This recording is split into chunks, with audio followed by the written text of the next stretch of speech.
ನಮಸ್ಕಾರ ಪ್ರಿಯ ಸ್ನೇಹಿತರೆ, ನಾನು ನಕ್ಸರೆಡ್ಡಿ ಪಾಟೀಲ್. ಬನ್ನಿ ನಾವು ಇವತ್ತು ಒಳ್ಳೆಯದನ್ನು ಕಲಿಯೋಣ. ಪ್ರಿಯ ಸ್ನೇಹಿತರೆ, ಈಗ ರಮೇಶ್ ಅಗರ್ವಾಲ್ ಎನ್ನುವ ಒಂದು ಕುಟುಂಬ, ಆ ಗಂಡ ಹೆಂಡತಿ ಒಂದು ಮಗು ಇತ್ತು.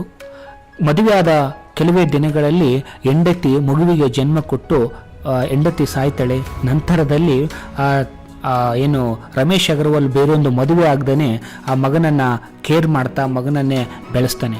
ಕಾಲಾಂತರದಲ್ಲಿ ತಂದೆ ಕೆಲಸದಿಂದ ರಿಟೈರ್ಡ್ ಆಗ್ತಾನೆ, ಮನೆಯಲ್ಲಿರ್ತಾನೆ. ಹೆಚ್ಚಿನ ಆಧುನಿಕತೆ ಬಗ್ಗೆ ಹೆಚ್ಚು ಗೊತ್ತಿಲ್ಲ, ಆದರೆ ಮಗನಿಗೆ ಹೆಚ್ಚು ಆಧುನಿಕ ಬಗ್ಗೆ ಗೊತ್ತಿದೆ. ಸಾಫ್ಟ್ವೇರ್ ಇಂಜಿನಿಯರ್ ಆಗಿರ್ತಾನೆ. ಮನೆಯಲ್ಲಿ ನಿಶಾಂತ್ ಅಂಥೇಳಿ ಆ ಮಗನ ಹೆಸರು. ನಿಶಾಂತ್ ಸಾಫ್ಟ್ವೇರ್ ಇಂಜಿನಿಯರ್ ಆಗಿರ್ತಾನೆ, ಬ್ಯುಸಿ ಇರ್ತಾನೆ. ಯಾವಾಗಲೂ ಮನೆಗೆ ಬಂದಾಗ ಅಪ್ಪ ಹಾಲಲ್ಲಿ ಕೂತಿರ್ತಾನೆ. ಅಪ್ಪ ಒಂದು ದಿನ ಕೇಳ್ತಾನೆ, ಮಗನೇ ನನಗೆ ಈ ಫೇಸ್ಬುಕ್ ಅಂತೇನು ಹೇಳ್ತಾರಲ್ಲ ಅದ್ರ ಬಗ್ಗೆ ಕಲಿಸ್ಕೊಡ್ತೀಯ ಅಂತ ಕೇಳಿದ್ರೆ ಆ ಮಗ ನಿಶಾಂತ್ ಬೈತಾನೆ. ಏನಪ್ಪ ಈ ವಯಸ್ಸಲ್ಲಿ ಅದನ್ನೆಲ್ಲ ತೊಗೊಂಡು ನೀ ಏನು ಮಾಡ್ತೀಯ? ಸುಮ್ಮನೆ ಯಾವುದಾದ್ರೂ ರಾಮಾಯಣನೋ ಮಹಾಭಾರತನೋ ಈ ಥರದ ಪುಸ್ತಕಗಳನ್ನು ತೊಗೊಂಡು ಓದ್ತಾ ಕೊಡು, ಯಾಕೆ ಅದನ್ನೆಲ್ಲ ಕಲಿತೀಯ ಈ ವಯಸ್ಸಲ್ಲಿ ಅಂಥೇಳಿ ಗದರಿಸ್ತಾನೆ. ಆಗ ಮನಸ್ಸಿಗೆ ನೋವು ಮಾಡಿಕೊಂಡಿರ್ತಕ್ಕಂಥ ಈತ ಪರವಾಗಿಲ್ಲ ಬಿಡು ಮಗನೇ, ಇಟ್ಸ್ ಓಕೆ ಅಂತೇಳಿ, ಸರಿ ಹಾಗಾದರೆ ಅಷ್ಟೇ ಮಾಡ್ತೀನಿ ಅಂತೇಳಿ ಮನೆಗಡೆ ತನ್ನ ರೂಮ್ಗೆ ಒಳಗೆ ಹೋಗ್ತಾನೆ. ಅದಾದ ನಂತರ ಮಾರನೇ ದಿನ ಆ ತಂದೆ ರಮೇಶ್ ಅಗರ್ವಾಲ್ ಹೊರಗಡೆ ಮಾರ್ಕೆಟಿಗೆ ಹೋಗಿ ಒಂದು ಆ್ಯಂಡ್ರಾಯ್ಡ್ ಸೆಟ್ಟನ್ನು ತೊಗೊಂಬರ್ತಾನೆ. ಅಂದರೆ ಮೊಬೈಲನ್ನು ಕೊಂಡ್ಕೊಳ್ತಾನೆ. ಮೊಬೈಲನ್ನು ಕೊಂಡ್ಕೊಂಡು ಅದನ್ನು ಹೆಂಗೆ ಆಪ್ರೇಟ್ ಮಾಡಬೇಕಂತ ಇವ್ರನ್ನ ಕೇಳಿ ಕಲ್ಕೋತಾನೆ.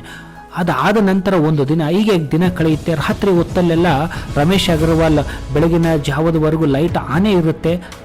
ಮಗನಿಗೆ ಅನಿಸುತ್ತೆ ನಿಶಾಂತನಿಗೆ ಏನೋ ಅಪ್ಪ ಓದ್ತಿರ್ಬೋದು ಮೋಸ್ಟ್ಲಿ ಅಂತ ಅನ್ಕೋತಾನೆ. ಹಾಗೆ ಒಂದಿಷ್ಟು ದಿನ ಕಳೀತಿದೆ. ಆದರೆ ಒಂದು ದಿನ ಮಧ್ಯರಾತ್ರಿ ಒಂದು ನೋಟಿಫಿಕೇಶನ್ ಬಂದಿರುತ್ತೆ. ಮಗನಿಗೆ ನಿದ್ದೆ ಬರ್ತಿರಲ್ಲ ಅವನಿಗೂ ಕೂಡ. ಮೊಬೈಲ್ ತೆಗೆದು ಫೇಸ್ಬುಕ್ ಅಕೌಂಟನ್ನು ತೆಗಿತಾನೆ. ಆ ಅಕೌಂಟಿನ ಫೇಸ್ಬುಕ್ ತೆಗೆದಾಗ ಆ ನಿಶಾಂತನಿಗೆ ಅಪ್ಪನಿಂದ ಫ್ರೆಂಡ್ ರಿಕ್ವೆಸ್ಟ್ ಬಂದಿರುತ್ತೆ. ಆ ಫ್ರೆಂಡ್ ರಿಕ್ವೆಸ್ಟನ್ನು ಆಕ್ಸೆಪ್ಟ್ ಮಾಡಿ ಅದರಲ್ಲಿ ಏನಿದೆ, ಪೋಸ್ಟ್ ಏನು ಹಾಕಿದ್ದಾನೆ ಅಂತ ತೆಗೆದು ನೋಡಿದಾಗ ಅವನಿಗೆ ಮನಸ್ಸಿಗೆ ಒಂಥರ ಖುಷಿ ಆಗುತ್ತೆ, ಒಂದ್ಸರಿ ದುಃಖ ಆಗುತ್ತೆ, ಕಣ್ಣಲ್ಲಿ ನೀರು ದಳದಳನೆ ಇಳುತ್ತೆ. ಯಾಕಂದರೆ ಆ ದಿನ ಅವತ್ತು ಮಗನ ಬರ್ತ್ಡೇ ಇರುತ್ತೆ. ಅದಕ್ಕೆ ತಂದೆ ಏನು ರಮೇಶ್ ಅಗರ್ವಾಲ್ ಒಂದು ಪೋಸ್ಟ್ ಹಾಕಿರ್ತಾನೆ. ಅದರಲ್ಲಿ ಚಿಕ್ಕದಾಗಿರ್ತಕ್ಕಂಥ ನಿಶಾಂತನ photo, happy birthday my dear son, ನನ್ನ ಪ್ರೀತಿಯ ಮಗನಿಗೆ ಹುಟ್ಟುಹಬ್ಬದ ಶುಭಾಶಯಗಳು, ಹೀಗೆ ನೀನು ಮುಂದೆ ಜೀವನದಲ್ಲಿ ಯಶಸ್ವಿ ಸಾಧಿಸ್ತಾ ಇರು ಅಂಥೇಳಿ ಒಂದು ಲೈನ್ ಬರೆದಿರ್ತಾನೆ. ಇದನ್ನು ನೋಡಿರ್ತಕ್ಕಂಥ ಮಗನಿಗೆ ತುಂಬ ಸಂತೋಷ ಆಗುತ್ತೆ, ಕಣ್ಣೀರು ಬರುತ್ತೆ, ಆನಂದ ಬಾಷ್ಪಗಳು. ತಂದೆ ಇಷ್ಟೆಲ್ಲ ನನ್ನ ಸಲುವಾಗಿ ಈ ಪೋಸ್ಟ್ ಹಾಕ್ಲಿಕ್ಕೇ ಫೇಸ್ಬುಕ್ ಹೆಂಗೆ ಅಕೌಂಟ್ ಓಪನ್ ಮಾಡಬೇಕು ಅನ್ನೋದನ್ನು ಕೇಳಿದ್ದ. ಬಟ್ ನಾನು ಅರ್ಥ ಮಾಡ್ಕೊಳ್ಳಿಲ್ಲ, ಅಪ್ಪನ ಗದರಿಸಿದೆ ಅಂಥೇಳಿ ಮನಸ್ಸಿಗೆ ಬೇಜಾರು ಮಾಡ್ಕೊಳ್ತೇನೆ. ಆಗ ಸೀದಾ ಎದ್ದವನೇ ತಂದೆ ರೂಮಿಗೆ ಬಂದು ಅಪ್ಪನ ಕಾಲು ಹಿಡಿದು ಕ್ಷಮೆ ಕೇಳ್ತೇನೆ, ಸಾರಿ ಅಪ್ಪ ಅಂಥೇಳಿ. ನಮಗೂ ಕೂಡ ಈ ಥರದ್ದೇ ಭಾವನೆ ಆಗಿರದೇ ಇರ್ಬೋದು. ಆದರೆ ತಂದೆ ತಾಯಿಗಳು ಯಾವುದೇ ವಿಚಾರದಲ್ಲಿ ನಾವು ನಿನಗೆ ಗೊತ್ತಾಗಲ್ಲ ಬಿಡು, ನೀನು ಅಪ್ಪ ಈ ವಯಸ್ಸಿಗೆ ಏನು ಮಾಡ್ತೀಯ, ಅಮ್ಮ ಈ ವಯಸ್ಸು ತಗೊಂಡು ಏನು ಮಾಡ್ತೀಯ ನೀನು ಅಂಥೇಳಿ ಅಪ್ಪ ಅಮ್ಮನಿಗೆ ಗದರಿಸದೆ ಅವ್ರೇನಾದರೂ ಕಲಿತೀವಿ ಅನ್ನೋದಾದರೆ ಪ್ರಯತ್ನಪೂರ್ವಕವಾಗಿ ನಾವು ಇಷ್ಟು ಸಹಕಾರ ಕೊಡಬೇಕು. ಒಬ್ಬ ಮಗನಾಗಿ ಒಬ್ಬ ಮಗಳಾಗಿ ನಮ್ಮೆಲ್ಲರ ಆದ್ಯ ಕರ್ತವ್ಯ. ತಂದೆ ಮತ್ತು ತಾಯಿಯ ಪ್ರೀತಿ ಸೂರ್ಯನ ಕಿರಣದಂತೆ.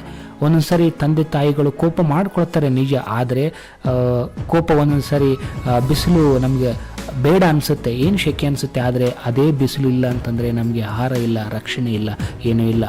ಹಾಗಾಗಿ ತಂದೆ ತಾಯಿಗರಿಗೆ ಒಳ್ಳೆಯದನ್ನು ಕಲೀಲಿಕ್ಕೆ ಪ್ರೋತ್ಸಾಹ ಕೊಡೋಣ. ನಾವು ಮಕ್ಕಳಾಗಿ ಕಲಿಯೋಣ, ಹಾಗೆ ತಂದೆ ತಾಯಿಗಳಿಗೂ ಕೂಡ ಏನಾದರೂ ಹೊಸದನ್ನು ಕಲಿತೀವಿ ಅಂದಾಗ ಪ್ರೋತ್ಸಾಹ ಕೊಡೋಣ, ಕಲಿಸೋಣ ಎನ್ನುವ ಮಾತಿನೊಂದಿಗೆ ಸರ್ವೇ ಜನೋ ಸುಖಿನೋ ಭವಂತು. ವಂದನೆಗಳು.